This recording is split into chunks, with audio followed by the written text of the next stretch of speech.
চলে আসলাম ছোটো বোনের বিয়ে ব্লগ নিয়ে। দিব করে আর দেওয়াই হচ্ছিল না। ভিডিও এডিট করতে অনেক বেশি প্যারা লাগে, আর তার মধ্যে ছোট বাচ্চা নিয়ে এডিট করা তো অনেক বেশি সমস্যা। এটা তো সবাই বুঝতেই পারছেন। আর এই তো দেখতেছেন শোরুম, এটা হলো সেই লরে চলে গেছিলাম আমরা। তো বোনের বিয়ের আগে একটু টুকটাক শপিং করা দরকার ছিল, তাই শপিং করতে আমরা সেলরে যাই। সেলরের কালেকশন আমার হাজব্যান্ডের খুব বেশি পছন্দ, তো আমরা সেলরে গিয়েছিলাম মূলত পাঞ্জাবি নেওয়ার জন্য, কিন্তু তেমন ভালো কালেকশন আমরা পাইনি। বাট এই শোপিসগুলো অনেক বেশি সুন্দর ছিল, প্রাইসও অনেক বেশি ছিল। এই শোপিসগুলো আমার অনেক বেশি ভালো লাগছে, মানে ঘর ডেকোরেশনের জন্য এই শোপিসগুলি অনেক বেশি সুন্দর। আর এই তো ব্যাগগুলি তো জাস্ট ওয়াও, আমি ব্যাগ দেখলে মন চায় আমি সব ব্যাগ কিনে ফেলি। আমার ব্যাগ অনেক বেশি পছন্দ, আর এই টাইপ ব্যাগগুলো আমি অনেক বেশি পছন্দ করি। তারপরেই তো চলে আসলাম আমি বাসায়। শপিং 3-4 দিন ধরে শপিং শেষ করে চলে আসছি বাবার বাড়ি গাজীপুরে। আর এটা হলো আমার ছোটো বোনের বিয়ের শপিং, মানে শ্বশুরবাড়ির থেকে তো দিয়ে গেছে, দেন এইটা ওর হাজব্যান্ড আলাদা করে ওর জন্য পাঠিয়েছে। কেয়ারিং হাজব্যান্ড, ওর ফেস মানে পুরো অল কম্বো, সিম্পলের ফেস ওয়াশের যে সব কিছু, টোনার, ময়শ্চারাইজার, তারপর মানে যা যা আছে আপনার সানস্ক্রিন, সফট ফিনিশ দেখতে পাচ্ছেন, পুরো একটা কম্বো ওর জন্য পাঠিয়েছে। খুব কেয়ারিং হাজব্যান্ড পাইছে, মাশাআল্লাহ, সবাই দোয়া করবেন। আর মেহেদি বাই মিমির থেকে আমরা এই পার্সেলটা মানে মেহেদিটা নিচ্ছি। অলওয়েজ মেহেদি বাই মিমি মেহেদিগুলি ইউজ করা হয় নখের, হাতে। আর এই হেয়ার প্যাকটা অনেক বেশি ভালো ছিল, এটা আমি চুলেও ইউজ করছি। তো তারপরের দিন আমি চলে যাব ছোটো বোনের হলুদের কিছু কেনাকাটা করতে আম্মুর সাথে। আর আমরা তো এখন মিরপুরে থাকি না, যার কারণে হলুদের কেনাকাটা করে একদমই শান্তি পাইনি। গাজীপুর এখানে কোনো তেমন ভালো মার্কেট নাই, তো আমরা চলে গেছিলাম জামগড়া ফ্যান্টাসি কিংডমের ওইখানে। তো এখানে যা ভালো কোনো মানে শপিং মল পাইনি। আর রাস্তা এত বাজে, যারা গাজীপুরে এই সাইডে থাকেন তারা অবশ্যই জানবে যে গাজীপুরের রাস্তাটা কতটা বাজে, ভাঙা। তো অনেক ভাঙা ভুঙা মানে পেরিয়ে চলে আসলাম। এসে দেখি কি যে একটা মার্কেট, দেখা তো একদমই মাথা ঘুরে গেছে। তার উপরে ছিল না কারেন্ট, আর অনেক বেশি গরম ছিল। আমার বাবু এরকম গরম ওয়েদার সহ্য করতে পারে না, বাবুকে নিয়ে অনেক বেশি কষ্ট হয়। সামনে আমার ছোটো ভাই, আম্মু আর ছোটো বোন, তারা আগে আগে হেঁটে চলে যাচ্ছে। এই তো হলো আমরা চলে আসছি আমাদের সেই গাজীপুর জামগড়ার স্পেশাল মার্কেট দেখে আমি জাস্ট ওয়াও। এখানে হলুদের কোনো আইটেম নাই, আর এই যে সিম্পল এই জিনিসগুলি আছে, তারপরেও আমাদের দেখে তেমন পছন্দ হয় নাই।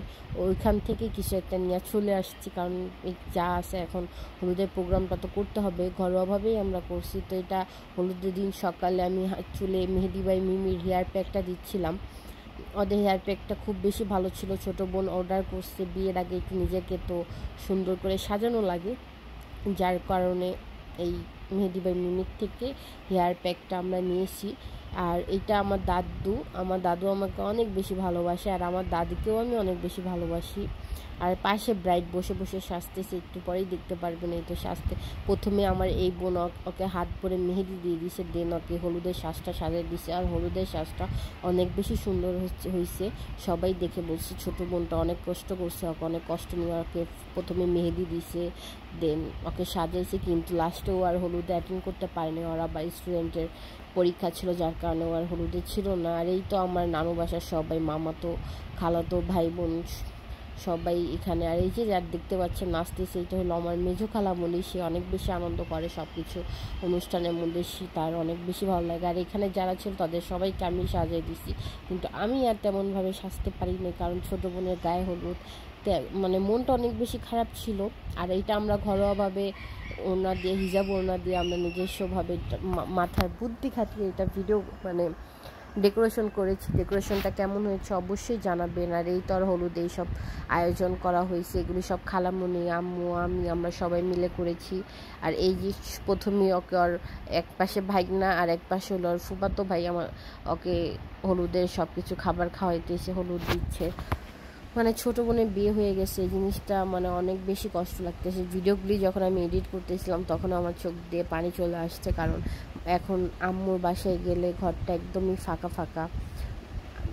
ওর সাথে আমি গেলে ঘুমাইতাম, সাথে থাকতাম। ছোটো বোন অনেক বেশি আদরের ছিল, আর অনেক বেশি সাপোর্টিভ ছিল আমার সব বিপদে, আমার সব কিছুতে আমার ছোটো বোন অনেক হেল্প করতো। বাট ওর এত দূরে বিয়ে দেওয়া হয়েছে মাদারীপুর, সেই অনেক দূর চাইলেও এখন ছোটো বোনের কাছে যেতে পারি না। আর এই তো আমার দাদা দাদু, প্রথমে ওইটা আমার নানু ছিল, নানু ওকে হলুদ দিয়েছে, এখন দাদা দাদি হলুদ দিচ্ছে। আর এটা আমাদের বাসার এটা লাস্ট একটা প্রোগ্রাম, এরপর আর কারো এইভাবে বিয়ে হবে না। তারপরে যেই বোনগুলি আছে সব ছোট। আর এই তো দেখতে পাচ্ছেন আমি আর আম্মু ওকে হলুদ দিতেছি, আমি যে টিস্যু দিয়ে চোখ পরিষ্কার করতেছি, আমি ওকে যে সাজাবো, আমরা হলুদ দিব, সেটা আমি আর আম্মু পারতেছিলাম না, আমাদের অনেক কান্না চলে আসছে, আমরা এখানে কান্না করতেছিলাম। আর এই তো আমার পাকনা বুড়িটা তার খালামণিকে হলুদ দিল। এখন আর ছোট বোনটা নাই, ভাবলেও অনেক খারাপ লাগে, কি আর বলবো, মেয়েটা আর খালামণিকে পাবে না। যেদিন ও চলে যায় ওই দিন আমার মেয়েটাও অনেক কান্না করছে। ও বুঝতে পারতেছিল যে ওর খালা হয়তো বা বিয়ে হয়ে গেছে, কিন্তু ও তো আর বলতে পারে না। এই তো হলো এটা পরের দিন, বিয়ের দিন সকালে আমরা আমার বোনকে নিয়ে পার্লারে যাচ্ছি, সাথে আব্বু ছিল, আমার হাজব্যান্ড, আপনাদের ভাইয়া ছিল, ফুপিরা ছিল। তো সবাই আমরা, প্রোগ্রামটা করা হয়েছে মিরপুর 10 নম্বর কমিউনিটি সেন্টারে। তো এখান থেকে আমি রেডি হইনি, আপনার ভাইয়া শুধু পাঞ্জাবিটা পরছে। পার্লারে যাব ডিরেক্ট ছোটো বোনকে নিয়ে, পার্লারে ছোটো বোনকে সাজিয়েছি, নিজেও সাজছি পার্লার থেকে। পিছিয়ে যে আরও 2টা ভাই বোন আসছে, সবাই আমরা মজা করতে করতে যাচ্ছিলাম। আর এই তো আমার ছোটো পুতুল বোনটাকে আজকে বউয়ের মতো সাজানো হয়ে গেছে। সব থেকে কষ্টের মুহূর্ত এটা, একটা বাবার জন্য, মার জন্য।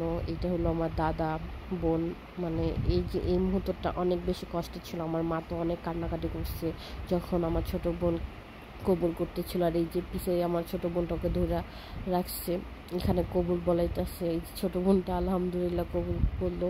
সবাই ওদের জন্য দোয়া করবেন যেন সারাটা জীবন একসাথে থাকতে পারেন। আর সব থেকে এই দুঃখের ভিতরে আমার সাথে সব থেকে মজার একটা ব্যাপার ঘটছে। আমি আমার বোনের বিদায়ের সময় গেছিলাম স্বপ্নতে গেছিলাম আইসক্রিম খেতে দুলাভাইয়ের সাথে। আর ছোট বোনকে বিদায় দিব কি, এই আয়সা দেখি ছোট বোন গাড়িতে উঠে গেছে। এর থেকে আর বাজে